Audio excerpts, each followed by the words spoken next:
আমরা সবাই IWC colony কলকাতার মেম্বারসরা একত্রিত হয়েছি আমাদের চার্টার প্রেসিডেন্ট মহুয়া স্মরণ সভায়। এটা বলতেও কিরকম একটা অদ্ভুত ফিলিং হচ্ছে। ওর হাত ধরেই এই ক্লাব চলেছে, ওর হাত ধরেই আমরা সবাই এসেছি। মোস্টলি রোটারি থেকে আমরা এসেছিলাম, এটা বড় গ্রুপ। তারপরে মেম্বার সংখ্যা বেড়েছে, আস্তে আস্তে ক্লাবের কাজ বেড়েছে। ওর মহুয়ার প্রেরণা সমস্ত কিছু প্রোগ্রামের মানে ছক তৈরি করা, কীভাবে তাকে এক্সিকিউট করা, কীভাবে প্ল্যানিং করা, সব কিছু থেকে শেখা। দিনটা বড্ড ভারী লাগছে, যেখানেই থাকছি।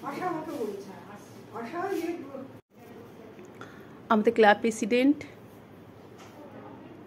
শ্রদ্ধা জানাচ্ছেন।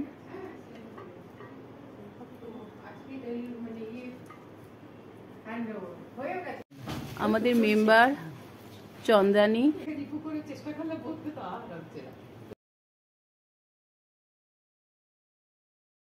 আমাদের আর এক মেম্বার আশা,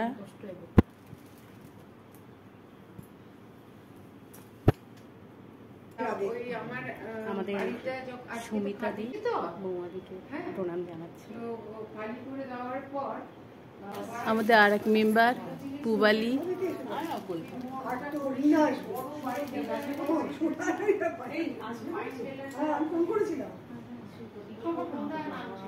কলকাতা থেকে আমরা মিলিত হয়েছি।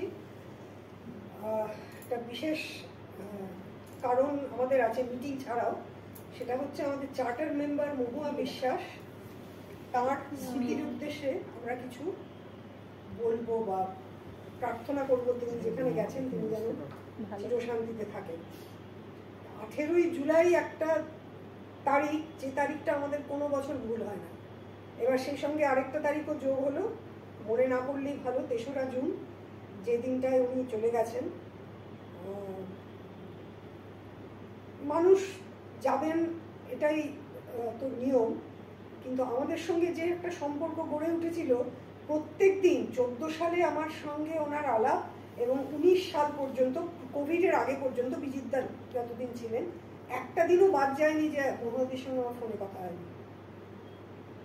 মহুয়াদি সকালবেলা 8:30 থেকে 9টার মধ্যে ফোন করতো, যদি না করতো তখন আমি 10টার পরে ফোন করতাম। আমার খুব বোধহয় মানে 5 বছরে বোধহয় 10 দিন করতে হয়েছে ফোন। প্রত্যেক দিন ডেইলি একটা কন্ট্যাক্ট এবং ডেইলি একটা ক্লাবের আলোচনা। প্রথমে তো রোটারি ক্লাব, আমরা তো ঢুকেছিলাম রোটারি ক্লাবে। তারপরে 16 সালে আমরা রোটারি ক্লাবেরই অনেক কিছু চেষ্টা করছিলাম করতে। ইন্টারঅ্যাক্ট ক্লাব, রোটারঅ্যাক্ট ক্লাব, একটা হচ্ছে স্কুলের বাচ্চাদের নিয়ে, একটা হচ্ছে কলেজের বাচ্চাদের নিয়ে, এগুলো হয়ে উঠছিল। 16 সালে এপ্রিল মাসে প্ল্যান হলো আমরা ইনারভিল ক্লাব করব। মে মাসে সিনিয়র কয়েকজন, শিখা সান্যাল, মমতা গুপ্ত এরা ছিলেন, ওদের ডেকে এনে একদিন ক্লাবে মিটিং করা হলো। ওই গলফ ক্লাবে মিটিং হলো, সব ঠিক হয়ে গেল।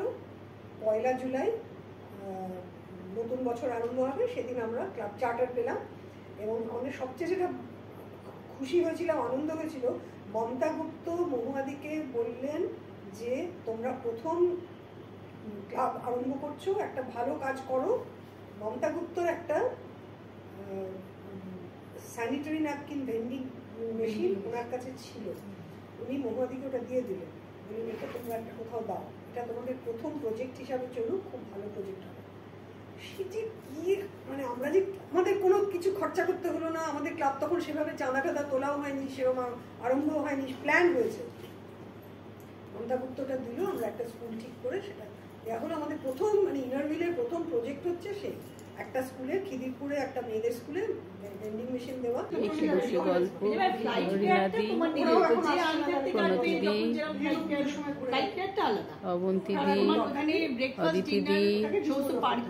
আশা, পুবালি,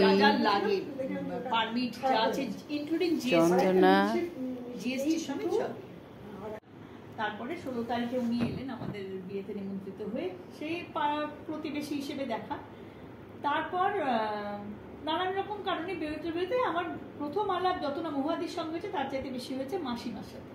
মহুয়াদির মা যিনি ছিলেন, মানে আমার দেখা একজন ওই জমানার মানে শিক্ষিত, রুচিশীলা, ভদ্র, নম্র, এবং সবচেয়ে বড় কথা হলো কি উনি ওনার মতো কাজ করছেন, ছোট্টখাট্ট মানুষ, কিন্তু মনে হতো কোথাও গিয়ে একটু গাটা ঠেকাতে পারি, মানে এমন একটা ওনার অ্যাট্রাকশন, আমার গায়ে কাঁটা দিচ্ছে, এমন একটা মাসিমার অ্যাট্রাকশন ছিল। তো আমার সাংসারিক হাজার রকম নিয়ে হতো, আমার কাঁদার জায়গাটা ছিল মাসিমার কোলটা। আমি চলে যেতাম যখনই খুব কষ্ট হতো, ছোট বড়টাকে কোলে নিতাম, ওই বাড়ি চলে যেতাম, কাঁদতাম, টুকুর টুকুর টুকুর টুকুর করে নানান রকম শুনতেন, আর ওই সেম ভয়েসেই আমাকে নানান রকম অ্যাডভাইস দিতেন, আর দিয়ে বলতেন অত খাটবে না, তোমাকে লাস্টে ট্রাকশন দিয়ে ফেলা হবে, তুমি এত কাজকর্ম করো কেন, এই করবে না, বাচ্চা কোলে নিয়ে বাজার নিয়ে এরকম করবে না, অনেক কিছু। তারপরে আমি চলে গেলাম আন্দামানে। হঠাৎ করে একদিন ফিরলাম, শুনলাম মাসিমার শরীরটা খারাপ হচ্ছে। হসপিটালে যাওয়ার আগে আমার জন্য একটা ছোট্ট 3-4 লাইনের চিঠি লিখে গেছেন। উনি জানতেন না যে আমি কবে চলে যাব আর কি, তো ওই ভালো থেকে একটা আশীর্বাদী চিঠি, সেটা আমি যত্নে রেখেছি, কিন্তু সত্যি আমার আলমারির কোন খাঁজে আছে, ওটাকে বার করতে হবে। তার সঙ্গে বেশ কিছু কাঠের চামচ মাসিমার দেওয়া, সেটা এভরিডে আমার ইয়েতে থাকে, যেখানে আমি রান্না করি ওখানে রাখা থাকে। ওই কাঠের চামচগুলো মাঝে মাঝে আমি হাত দিয়ে ধরে রেখে দিই, ওটা মাসিমার দেওয়া, মানে ফর্ক আর স্পুন ছোট্ট ছোট্ট আমাকে গিফট করেছিলেন। তো ওই মাসিমার সঙ্গে হাতে তখন ডালিদি দীনবন্ধু অ্যান্ড্রুজে পড়াতেন। ডালিদি মানে মহুয়া বিশ্বাস আমার কাছে ডালিদি। তার ছেলে এবং মেয়ের সঙ্গে আমার ছেলের সাথে সম্পর্ক, বয়সের ডিফারেন্সটা তো কত হবে, 7-8 বছরের, কিন্তু পাড়ায় সবার কাছে আমি মানে প্রথমে তো মানুষের মেলামেশাটা শুরু হয় পাড়াতে, কোথায়, পুজো প্যান্ডেল থেকে। তো পুজো প্যান্ডেলে যাওয়ার পর আমি বুঝতে পারলাম যে মহুয়া বিশ্বাস কতখানি ফেমাস মানুষ হতে পারেন একটা পাড়াতেও, এবং ওখানে সবাই থেকে ডালিদি নামে চেনেন। তো উনি আমারও ডালিদি হয়ে গেলেন। তো ওই ডালিদির সঙ্গে আমার কথা মানে শুরু হলো। এবং সত্যি কথা বলতে কি, তুই এটা করবি আর তুই এটা করবি না, তোর এটা ভুল, তোর ওটা ঠিক, ওই যে আমাকে ডাবরানি দেওয়া, এবং শুধু তা না, পাশাপাশি কতটা আমাকে টেনে নেওয়া ওর মাঝখানে, সেটা ওই দুটো হতো, মাসিমার টানানো আর ডালিদির বকানি খাওয়া বা অ্যাডভাইস শোনা, ওইটা থেকে ওনার বাড়ির সাথে আমার যাতায়াত। আর আমার একজন পাড়ায় বয়ফ্রেন্ড ছিলেন, সেটা হলো বিজিতদা।